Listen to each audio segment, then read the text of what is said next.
Hey guys, welcome back. BDCKR here, and we're back with an interruption in our regularly scheduled programming as I'm still waiting for my partner in crime to come back from his road trip. What we've got today is another multiplayer team video, and this is the return of our classic Elseworld Flash, Containment Doomsday, and Regime Green Lantern team, also known as the BDCKR Special. And we call it that because it's a team that no one else thought to put together and no one else seems interested in playing.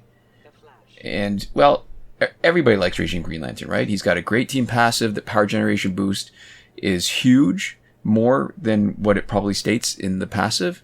What people usually have a hate on for is Elseworld Flash. He's got low stats for gold. What people don't remember, though, or maybe even never knew, is that he was the first gold Flash. And you know we love the Flash. He's got those quick basic attacks. He's got even the bronze was a great one to have one of your starting characters get through the first screen of offline fights to get to the first bonus battle. And before they nerfed Elseworld Flash, his passive was really kind of great.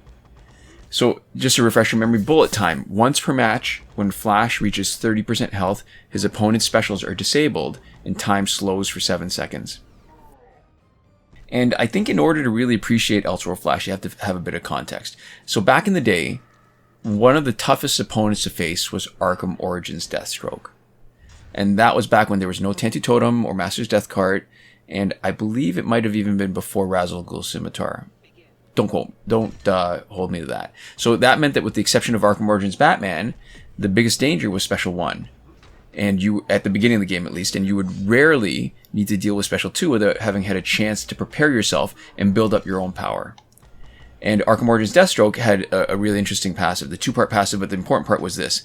Reaching 200% damage on point-blank special makes it unblockable and automatically crit. So there was a time when Arkham Origins Deathstroke was first introduced that every time the AI used him in multiplayer and did a Special 1, he would get 200% damage every single time. So that means unblockable, and it would crit, and back then there was no Astro Harness. If he does a Special 1, you're dead. He was almost as bad as Luchador Bane was when Luchador Bane finally had the League of Assassin's Knives and Cloak of Destiny loadout. So, enter Bullet Time. Bullet Time used to be able to interrupt specials, meaning if Elseworld Flash's health dropped below 30% during an opponent's special, the special would be interrupted, opponent would stop, Flash would have a chance to wail on the opponent for 7 seconds. And also back in the day, without Tantu Totem or Master's Death Cart, the game's meta favored basic attacks. So if you wanted a good team, you would focus on basics. There were a few exceptions at the time, notably Batgirl with Ares and Splash Damage and Razzle Ghul Scimitar, right?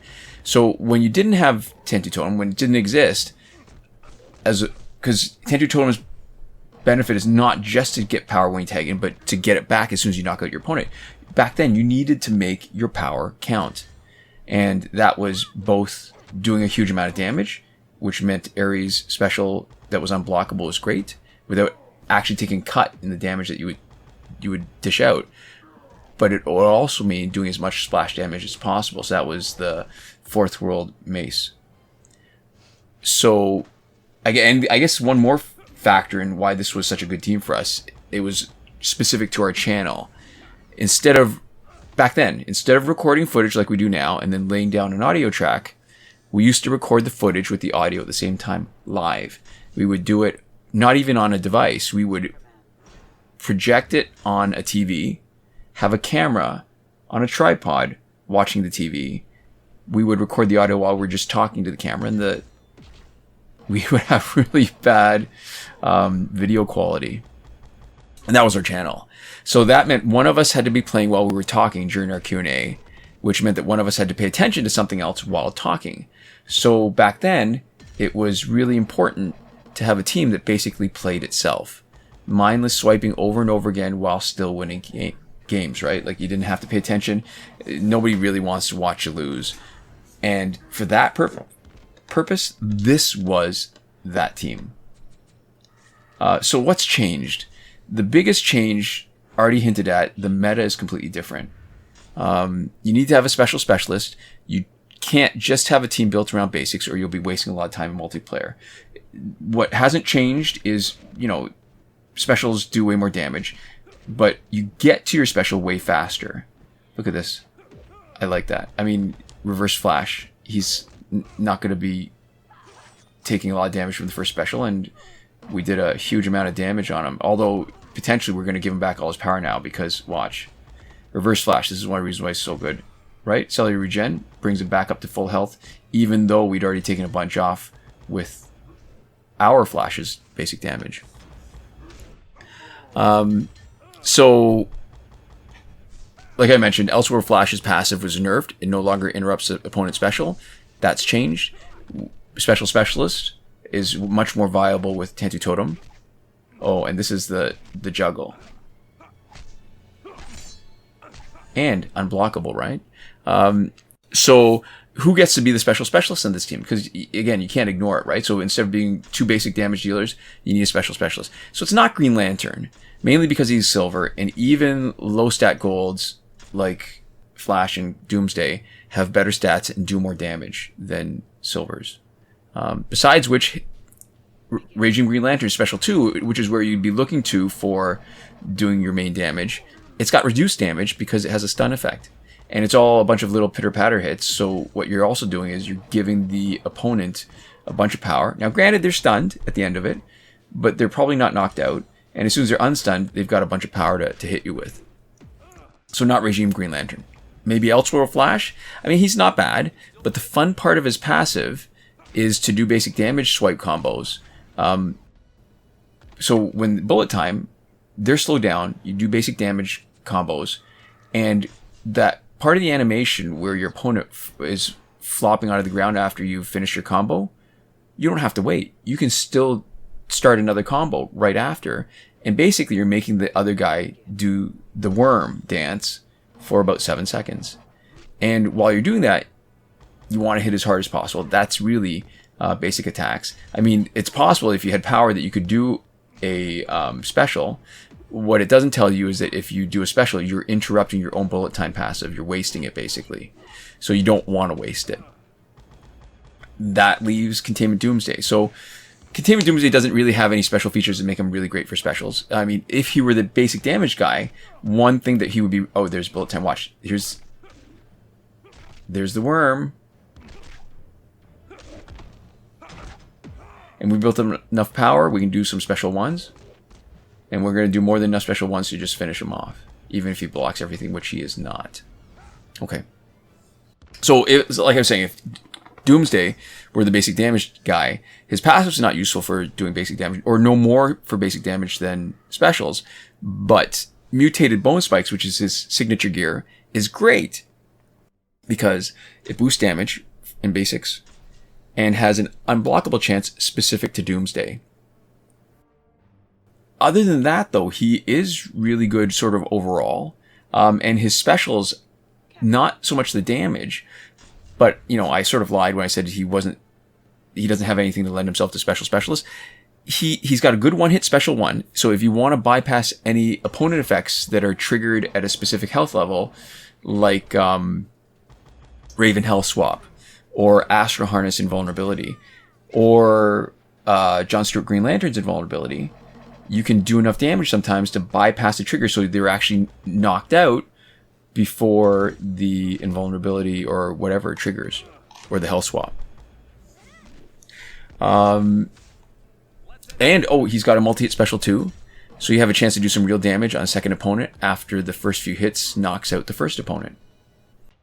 And what's interesting, I can't remember if we saw it on this one, but he's got a surprisingly short latency period after doing special one. So when I say latency, I'm talking about when he's finished the special one, how long is there a window where he's vulnerable before he can do another special one, which is important when you're doing Astro Harness. When you're facing Astro Harness, you do special one, they're still invulnerable, do another special one before they can do anything to you, and he can do it super fast. If you look at his passive, so Evolutionary Rebirth, 3 times per match, and in the face of certain defeat, Doomsday will immediately regenerate 50% of his total health and power while receiving a 10% damage increase. So that means he gets 50% health back. Does it 3 times? That means potentially another 150% of his health pool. Even more important than that, though, what it does is it makes him a meat shield if we face Killing Joke Joker, and we can knock out Killing Joke Joker without having to wait. Guys come in with 3 bars of power. If they do a super, we're going to eat it, no problem. It's not going to hurt us at all. And power is another 1.5 bars. So if he's going to be getting power when he gets hit, maybe that actually does. You know what? Maybe that actually does lend himself to being specialist, and that's the consideration if you're going to be using him. Excuse me. So Doomsday's got Tentu Totem, Master's Death Card, and Iba Stick, which is the classic specialist loadout. Flash, he's got 3 gears. 2 of them are for basic damage. So he's got basic damage with crit chance boost. And we've got Netherrealm Camo on him, but you know, you get the same effect with Promethean Longsword, Blade of the War God, Power to Scream of Sticks. He's also got Custom Rifle. It's a basic damage boost, and I guess you could also choose something to increase his crit chance to 100%. Because right now with augmentations, 50%, 40% with the gear, he's only at 90%. But tell you what, the 11% unblockable is probably a little better than it seems on him. And it makes a difference, right, if you're doing basic damage attacks. And we've got Hyperspeed Plated Suit on him, mainly because there's an unblockable chance of 25%. And as the extra bonuses, we get the special 1 crit chance boost and power generation boost. So by using a gear that's not boosting basic damage, you're giving up some damage output, but the unblockable chance is more valuable in a character that does 2 hits on 1 swipe, even if the opponent blocks. Now we see this a lot when the AI does it to us, because the AI doesn't have his combo interrupted when we block. We do, except when you've got somebody like the Flash, 1 swipe, 2 hits, you get both of them. And so you do a little bit of math. Each hit has an independent chance of 11% unblockable with Custom Rifle, 25% chance with Hyperspeed Plated Suit. So that 25% chance translates to almost a 50% chance of unblockable at least one of the 2 hits. And then you get an extra 20% from the Custom Rifle. So it's basically a toss-up depending on how you want to play. That 3rd gear slot could be more unblockable like we've done, or you could just do more basic damage. I think either one works just as well. And there's not really much to say about Regime Green Lantern. He's got tank gears, which is Killer Croc, Gold Soda, Charged Disc. You can basically mix and match. I mean, anything that decreases the damage received when you block will work. Sometimes you run into trouble if you're getting hit with unblockable attacks, but it almost doesn't matter. He's really just there for his as a warm body, and to buy time if we ever need to tag out, to give us that power generation boost, because what it means is that, you know, you bring in the Flash, he's got his own power generation boost from Hyperspeed Plated Suit, Raging Green Lantern, if you need him, basic damage, he's going to do, see right there, he's generated a ton of power, and once he gets to his bullet time, after you finish bullet time, you probably have at least a couple bars of power, and then you can do a couple of special ones to basically block the opponent from doing any specials or doing anything to you, while you take a minute to, before you swap out to somebody else like Doomsday for a bit more power. So here's some of the problems with this team, right? The stats are low enough that you don't get maximum battle points for fights. You can fix that reasonably easily by augmenting the damage and health of everyone on the team, but you may not want to. At the current level 50 Elite 7, the fights are still relatively fast. You're unlikely to run into hack teams or really good teams that might be hard to beat. Once you hit the threshold of 5,000 battle points, you're seeing a lot more of the drag out kind of slower fights. I think bottom line, it's still a great team. It's still one of my absolute favorite teams to play.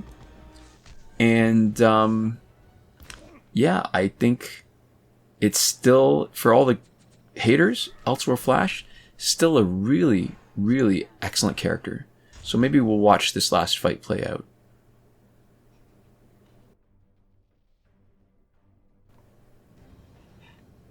Begin.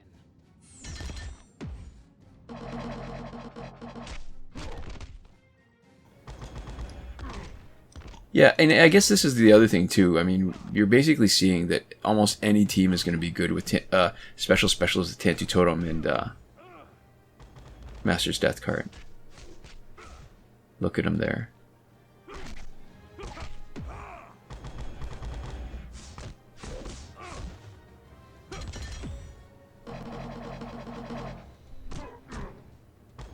He's got enough juice to knock him out. There we go.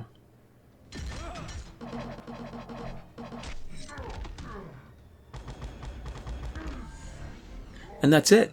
That is our fight.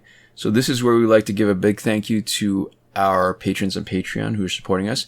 A big thank you to Consul Peasant and Ed Woon, supporting us at the highest tier Last Word.